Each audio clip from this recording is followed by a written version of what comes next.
வணக்கம். வேலூரை சார்ந்த வெட்டுவானத்தில் அமர்ந்திருக்கும் எல்லையம்மன் கோயில் அருகில் அதிர்ஷ்ட சித்தி வாராகி ஞானபீடத்திலிருந்து வாராகி வாக்கு சொல்லும் வாராகி அம்மா பேசுகிறேன். ஏற்கனவே நிறைய பதிவுகள் நான் கொடுத்துருக்கேன். அதில் ஒன்று விளக்கு கொடுத்துருக்கேன். அந்த விளக்கில் தீபத்தில் அம்மா தெரிவாங்கன்னு சொல்லியிருக்கிறேன். அதே மாதிரி எல்லாருமே விளக்கு வாங்கின அத்தனை பேர் நான் எதிர்பார்க்கல. நான் வச்சது என்னவோ 100 விளக்கு தான். ஆனால் 500 விளக்குக்கு மேலே எல்லாரும் வாங்கிக்கிட்டாங்க. அத்தனை பேர் இல்லறத்துலேயும் அம்மா காட்சி கொடுத்துருக்குறாங்க. எனக்கு ஃபோட்டோவும் எடுத்து அமிச்சாங்க. அந்த மாதிரி இடைப்பட்ட ஒரு சில நாட்களில் யாகம் வளர்க்கும் போது அம்மா என் மேலே வந்து சில விஷயங்களை சொல்லுவாங்க. அவங்களுக்கு அந்த விஷயங்கள் மூலமாக நிறைய பேருக்கு நல்லது நடந்திருக்கு. அந்த மாதிரி நிறைய பேர் என்னை தேடி வருவாங்க. நிறைய பேர் தேடி வரும்போது ஞாயிற்றுக்கிழமை மட்டும்தான். ஞாயிற்றுக்கிழமை வாரத்தில் ஞாயிற்றுக்கிழமை காலையில் 8 மணிலேருந்து சாயந்தரம் 8 மணி வரைக்கும் சொல்கிறேன். மாதத்தில் ஒரு முறை அமாவாசை அன்னைக்கு வெட்டுவானத்துக்குள்ளே இருக்கிற மகாமுனேஸ்வரர் கோயிலில் நான் வாக்கு சொல்கிறேன். அங்கேயும் 3 அமாவாசை தொடர்ந்து வரவங்களுக்கு தொடர்ந்து வந்து அந்த மஞ்சள் கயிறு கையில் கட்டும்போது அவங்களுக்கு நினச்சது நடந்திருக்கு. அது மட்டும் இல்லை, என்கிட்ட வாக்கு கேட்க வரவங்கள நிறைய பேர் பாதிக்கப்படுறது என்ன, பாதிக்கப்பட்டு வரவங்க என்னன்னு கேட்டிங்கன்னா, நிறைய பேர் பாதிக்கப்பட்டு வந்தது என்னன்னு கேட்டிங்கன்னா, செய்வினை, பில்லி, சூனியம், மருந்து, கட்டு, ஏவல், இந்த மாதிரி நிறைய விஷயங்கள்ல அடிபட்டு உதப்பட்டு கஷ்டப்பட்டு நொந்து நூலாயுதான் என்கிட்ட வராங்க. ஆனால் அதையும் கயிறாக்கி அவங்களுக்கு நல்லது செஞ்சுருக்காங்க அம்மா. கடைசி நேரத்தில் கூட அவங்கள காப்பாற்றி கொடுத்துருக்குறாங்க அம்மா. அவங்க யாருன்னு கேட்டிங்கன்னா, அம்மாவோட பக்தர்கள், உண்மையாக இருக்கிறவங்க, நம்பிக்கையானவங்க. அவங்களுக்கு அம்மா என்றைக்குமே கைவிட்டதில்லை, எந்த நேரத்திலையும் கைவிட்டதில்லை. அம்மாவோட குழந்தைங்களாகிய பக்தர்களை என்னைக்கும் எந்த நேரத்திலையும் கைவிடாம கடைசி நேரத்தில் அதிசயத்தை காமிப்பா. ஏன்னா அவ அதிசய சித்தி வாராகி. அது மட்டும் இல்லை, தீர்வு இல்லை தீர்வு இல்லை தீர்வு இல்லைன்னு எங்கேயும் ஓடாதீங்க. எந்த இடத்துக்கும் ஓடி கஷ்டப்பட்டு மன நொந்து நிறைய பேர் பார்த்தீங்கன்னா தற்கொலை பண்ணிக்கிறாங்க. செய்யாதீங்க. தயவு செய்து தற்கொலைன்ற விஷயத்துக்கு போகாதீங்க. ஆரம்பம்னு ஒன்று இருந்தா முடிவுன்னு ஒன்று இருக்கு. அப்படி இருக்கும்போது நீங்க அந்த முடிவை தேடி போங்க. எது வழி, எது நல்ல வழின்றது காமிக்கிறதுக்கு தான் வாராகி அம்மா என்னை இங்க உட்கார வச்சிருக்கிறாங்க. எத்தனையோ பேர் வழி தெரியாம என்கிட்ட வந்து எனக்கு இருட்டுல இருந்து வெளிச்சத்துக்கு வந்திருக்கிறாங்க, நல்லாவும் இருக்கிறாங்க. அதை நானா சொல்லக்கூடாது, உங்களுக்கே தெரியும். நிறைய பேருக்கு உங்களுக்கே தெரியும். மற்றவங்கள மாதிரி இவங்க இதை பண்ணாங்க, அவங்க அதை செஞ்சாங்க, இப்படி செஞ்சாங்க, அதெல்லாம் கிடையாது. அது மட்டும் இல்லை, என்கிட்ட வரவங்களுக்கு பழைய நிலை என்னன்றதெல்லாம் எனக்கு தேவை கிடையாது. இனி நல்லா இருக்கணும், அவங்க இனிமே நல்லா இருக்கணும். எந்த விஷயத்தை நோக்கி வராங்களோ அந்த விஷயம் உண்மையானதா இருந்தா, நேர்மையானதா இருந்தா அவங்களுக்கு அதுக்கு நான் விடிவு காலம் கொடுப்பேன், அதுக்கான ஒரு முடிவை கொடுப்பேன். அதனால அவங்க இருட்டுல இருந்து வெளியில வருவாங்க, வெளிச்சத்துக்கு வருவாங்க. என்கிட்ட வரவங்க எல்லாம் அழுதுகிட்டே வருவாங்க, பயங்கரமா அழுவாங்க. இனி நான் வாழவே தகுதி இல்லை, நான் சாக போறேன்ற நிலையில வருவாங்க. ஆனா அவங்களுக்கும் அம்மா ஒரு முடிவு கொடுத்து அவங்களுக்கு ஒரு வெற்றியை கொடுத்து நிலைநிறுத்தி வச்சிருக்கிறாங்க. ஒரு சில பேர் தொழில லாபம், மொத்த லாபத்தையும் இழந்து நஷ்டத்துல விழுந்து 0 நிலையில வருவாங்க. ஆனா இன்னைக்கு அவங்க பெரிய நிலையில இருக்கிறாங்க, நல்ல நிலையில இருக்கிறாங்க, அவங்களோட குடும்பம் சந்தோஷமா இருக்குது. அப்படின்னும் போது 20 வருஷம் கணவனும் மனைவியும் கஷ்டப்பட்டு நொந்து வாழ்ந்துருக்குறாங்க. அவங்க எனக்கு கால் பண்ணாங்க, நாங்க உன் இடத்துக்கு வரேன், எனக்கு எப்படியாவது ஒரு நல்ல வழியை காமிங்க. எனக்கு 19 வயசுல பொண்ணு இருக்கு. ஆனா இது வரைக்கும் எந்த ஒரு கஷ்டத்தையுமே, எல்லாமே கஷ்டமா இருந்திருக்குது, எந்த ஒரு சந்தோஷமும் எனக்கு இல்லை. அவங்க அம்மா சொன்னாங்க, இவளை நம்பி நம்பி நம்பி எல்லா இடத்துலயும் போய் நான் பணம் நஷ்டப்பட்டது தான் மிச்சம். இப்ப இங்க வேற சொல்றா நான் எந்த பணத்தை கொடுப்பேன், நீங்க எனக்கு ஒரு பைசா கொடுக்க தேவையில்ல, உங்க பொண்ணை கூட்டிட்டு வாங்க, நான் காப்பாத்தி கொடுக்கறேன்னு சொன்னேன். அந்த மாதிரி ஒரு சூழ்நிலை எப்படி ஏற்படும் வாங்கன்னு சொன்னேன். கூட்டிட்டு வந்தாங்க. ஆனா இங்க வந்து ஒரே ஒரு கனி திருநீர், அபிஷேகம் செய்யப்பட்ட வாராகி அம்மனுக்கு அபிஷேகம் செய்யப்பட்ட திருநீர், அது 2 மட்டும்தான் நான் கொடுத்தேன்.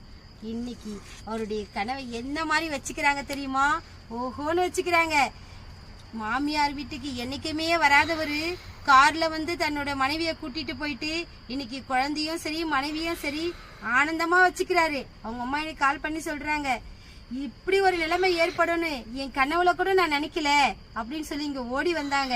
வெளியவே வர முடியாது அவங்க இங்க ஓடி வந்து எனக்கு சொல்லாதீங்க, வாராகி அம்மாக்கு சொல்லுங்க, அவ மூலியமா தான் நான் எல்லாமே செய்யறேன்னு சொன்னேன். அவ்வளோ சந்தோஷமா ஆனந்த கண்ணீரை விட்டு போனாங்க. இன்னைக்கும் அவங்க நல்லா இருக்கிறாங்க. அந்த மாதிரி அதிசயங்களை செய்யக்கூடியவ கடைசி கடைசி கடைசி கடைசி ஒரு நொடியில கூட அவ அதிசயத்தை செஞ்சு பெரிய நிலைக்கு கொண்டு வரவோ. அந்த மாதிரி நிலையில இருக்கிற எல்லா கஷ்டத்திலயும் இருக்கிறவங்க எதை நோக்கியும் போகாதீங்க, என்ன நோக்கி வாங்கன்னு நான் சொல்றதுக்கு இல்ல. அம்மாவோட அருள் இருந்தா நிச்சயமா என்ன நோக்கி வருவாங்க. அவங்களுக்கு இங்க தீர்வு உண்டு. தீர்வு இல்லாத விஷயமே கிடையாது. அந்த தீர்வை நோக்கி போகாம தற்கொலைன்ற விஷயத்தை நோக்கி யாரும் போகாதீங்க. ஏன்னா மனசுன்றது எல்லாருக்குமே ஒண்ணுதான். அந்த மனசு பாதிக்கப்படும் போது அந்த விஷயங்களை நோக்கி போறது உண்மை. நரம்பு சம்பந்தப்பட்ட விஷயங்கள் பாதிக்கப்படுது. அதெல்லாம் எதுக்குன்னு கேட்டீங்கன்னா செய்வினை, பில்லி, சூனியம். இதுதான் வயிற்றுல வைக்கிற மருந்து ரொம்ப கொடுமை. ரத்தத்துல கலந்து அவங்க பாதிக்கப்பட்டு இங்க வரும்போது தன் நிலை மறந்து வராங்க. அதை பார்க்கும்போது எவ்வளவு கொடுமையா இருக்கு தெரியுங்களா? அவங்களையும் அம்மா காப்பாத்தி இருக்கிறாங்க. ஆனா உண்மை இருக்கணும், உண்மை இருக்கணும், பொய் இருக்கக்கூடாது, துரோகம் இருக்கக்கூடாது. அதே மாதிரி அவருடைய பக்தர்களை யாரு பிரச்சனைக்கு உள்ளாக்குறாங்களோ அவங்கள தீண்டி பார்த்துட்டாங்கன்னா அவங்கள அம்மா சும்மா விட மாட்டா, தும்சம் பண்ணிடுவா. மத்த தெய்வத்துக்கும் வாராகி அம்மனுக்கும் நிறைய வித்தியாசம் இருக்கு. மத்த தெய்வங்கள் தாய் போல மன்னிச்சுட்டு போயிடுவாங்க. ஆனா அம்மா அப்படி கிடையாது. தன்னோட பக்தர்களுக்கு தீங்கு நினைச்சா அவங்கள சுட்டு பொசுக்கிடுவாங்க. அது இன்னைக்கு ஏன் நடக்குதுன்னா, இன்னைக்கு வாராகி அம்மா உலகெங்கும் நிலைநிலைச்சு நிக்கிறாங்கன்னா அசுரர்களை அழிக்க உருவான அவங்க இன்னைக்கு அவளோட பக்தர்களை தீங்கு செய்யற அத்தனை பேரையும் அழிக்க உருவெடுத்திருக்கிறாங்க. என்ன மாதிரி சில பேர் அம்மாவை உட்கார வச்சு அவங்க இறங்கி அவங்களுக்கு நல்லது செஞ்சிட்டு இருக்காங்க. அதே நிலையில தான் நானும் இங்க உட்கார்ந்து இருக்கிறேன். நானே தப்பு செஞ்சாலும் இந்த இடத்துல நிலைக்க முடியாது. அதே மாதிரி உங்களுக்கெல்லாம் ஒரு விஷயம் சொல்ல நினைக்கிறேன். எங்க போனா தீர்வு கிடைக்கும்னு பல இடங்களுக்கு போய் பல பிரச்சனைகளை மாட்டிட்டு நேரா இங்க வருவாங்க. ஆனா எங்க போனாங்கன்றது எனக்கு தேவை கிடையாது. அவங்களுக்கு என்ன பிரச்சனை நடந்ததுன்றது எனக்கு தேவை கிடையாது. அவங்களுக்கு எந்த நிலையில பாதிக்கப்பட்டு வந்தாங்கன்றது எனக்கு தேவை கிடையாது. எல்லாம் அவ பாத்துக்குவா. ஆனா மாற்றங்கள் இங்க உண்டு. அவங்களுக்கான தீர்வு இங்க உண்டு. இனி நல்லா இருக்க, நிலையான சந்தோஷத்தை அனுபவிக்க இந்த இடத்துல அவங்களுக்கு தீர்வு உண்டு. அந்த தீர்வு அம்மா என் மூலமா தராங்க. இது உண்மை, நிச்சயம். இது நடக்கக்கூடிய விஷயங்கள், நடக்க முடியாத விஷயங்கள் எவ்வளோ இந்த இடத்துல மாற்றப்பட்டு கொடுத்திருக்கப்படுது. அதனால நீங்க எந்தைய நோக்கியும் போகாம என்னை நோக்கி வரவங்களுக்கு நல்லது நிச்சயமா நடக்கும்னு நான் மனசார சொல்லுவேன். ஏன்னா அம்மாவை அந்த அளவுக்கு நான் உண்மையா நேசிக்கிறேன், வணங்குறேன், நினைக்கிறேன். அவ என் மேல இறங்கி சொல்லும் போது அதை நான் உணர்றேன். கஷ்டப்பட்டு போறவங்க, துக்கத்துல இருக்கிறவங்க, காதலால தோல்வியுற்று அந்த நிலையில இருந்து வர முடியாம தவிக்கிறவங்க, செய்வினையால மாட்டின்னு இருக்கிறவங்க, மருந்து வைக்கப்பட்டு தன் நிலையை மாத்தப்படுறவங்க, யாரா இருந்தாலும் பரவாயில்ல, என்னை நோக்கி வாங்க. நிச்சயமா அவங்களுக்கு தீர்வு இங்க உண்டு. அது மட்டும் இல்ல, கோர்ட்டு கேஸு பிரச்சனை இதுக்கெல்லாம் அவதான். அவளால முடியாத எந்த விஷயமும் கிடையாது. வாராகி அம்மனால பூமிக்கு சொந்தமானவ. பூமியில விவசாயம் இல்லைன்னா நம்மளால உணவு அருந்த முடியாது. விவசாயிக்கு சொந்தக்காரி அப்படின்னும் போது எல்லாரும் எப்படி காப்பாத்துவான்னு நினைச்சு பாருங்க. எப்படி இறங்கி எப்படி இந்த பூலோகத்துல எல்லாரையும் அசுரர்களை அழிச்சு நிலைநிறுத்தப்பட்டாலோ அதே மாதிரி தன்னுடைய பக்தர்களை செய்வினன்ற பேச்சால, செய்வினன்ற செய்கையால அழிக்கிற அத்தனை பேரையும் அம்மா அழிக்கதா இன்னைக்கு உருவெடுத்திருக்கிறா. வழி இங்க இருக்கு. எங்க தேடி போனாலும் வழி இல்லைன்னு நினைக்காதீங்க. வாங்க, நிச்சயமா உங்களுக்கு வழி இந்த இடத்துல உண்டு. இப்போ ஒரு சில விஷயங்களை அம்மா சொல்லியிருக்காங்க, அதே மாதிரி நான் செய்திருக்கேன்.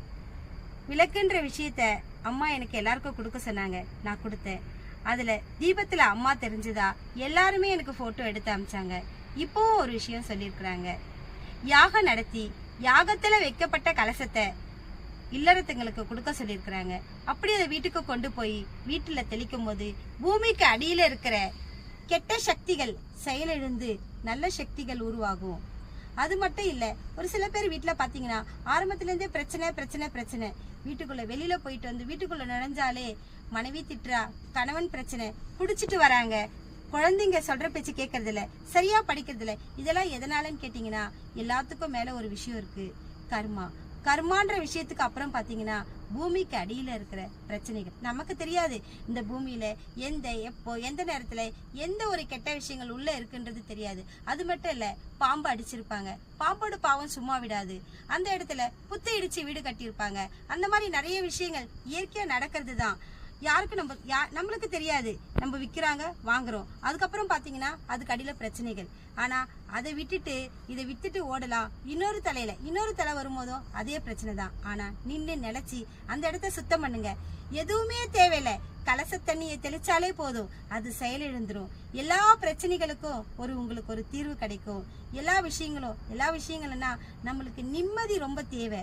அந்த நிம்மதி எதால ஏற்படுதுன்னா கணவன் மனைவி கிட்ட அன்பா இருக்கணும், மனைவி கணவன் கிட்ட அன்பா இருக்கணும், குழந்தைகள் அப்பா அம்மா கிட்ட அன்பா இருக்கணும், அப்பா அம்மா குழந்தைங்க கிட்ட அன்பா இருக்கணும். இதுதான் குடும்பம். இது தவிர்த்து வேற எந்த ஒரு விஷயத்தையும் நம்ம பார்க்க போறது இல்லை. அதனால இந்த கலச தண்ணியை தெளிக்கும் போது அவங்களுக்கு ஒரு நல்ல தீர்வு கிடைக்கும். கெட்ட சக்திகள் விலகி போகும். நல்ல சக்திகள் உங்க குடும்பத்துல நல்ல விஷயங்களை செய்ய ஆரம்பிக்கும். ஏவல் ஓடும், பில்லி சுனியும் விரட்டி அடிக்கப்படும். அதனால இந்த கலசத்துக்கு விருப்பப்பட்டவங்க, எனக்கு கலசம் வேணும்ன்றவங்க முன்பதிவு செஞ்சுக்குங்க. ஆனா யாருக்கெல்லாம் இது கிடைக்கணும்னு இருக்கோ, யாரெல்லாம் அம்மாவை வச்சு வணங்குறீங்களோ, யாருக்கெல்லாம் அம்மாவோட அருள் இருக்கோ அவங்களுக்கு மட்டும்தான் இது கிடைக்கும். அவங்க கண்ணில் மட்டும்தான் படும். தாராளமா நீங்க கால் பண்ணி பதிவு செஞ்சுக்குங்க. இங்க இருந்து கலசத்தை வாங்கிட்டு போலாம் நீங்க. அப்புறம் என்னன்னு கேட்டீங்கன்னா, நீங்க அத்தனை பேரும் வழி தெரியாம, திக்கு தெரியாம, கஷ்டத்தை நோக்கி உறவுகள் விட்டு போச்சு. எல்லாருக்கிட்டையும் எங்களுக்கு எந்த பாசமும் கிடைக்கல, அன்பு கிடைக்கல. இதை நோக்கி ஏங்காதீங்க, கஷ்டப்படாதீங்க. அம்மாவை நோக்கி வாங்க. அம்மா நல்ல வழி காமிப்பாங்க. கெட்டவங்களையும் நல்லவங்களாக்கி உங்களோட சேர்த்து வைப்பாங்க. வாங்க, அம்மாவோட அருள்.